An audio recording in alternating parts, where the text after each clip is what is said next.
Ito, mga simula nung kwento kasi mahilig kami sa travel tsaka photography. So, ito yung ilan sa mga napuntahan namin. Yung mga ticket bars, tapos yung souvenir tickets. Tinatago namin lahat yan. Basurera ako eh. Ito naman,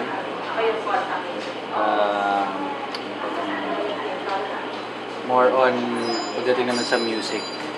Tsaka, ito mga movies, may kami ng sines, nandiyan yung mga ticket, mga concerts. Ito isa halimbawa na napaka-creative din ng personalities kasi Akalain mo.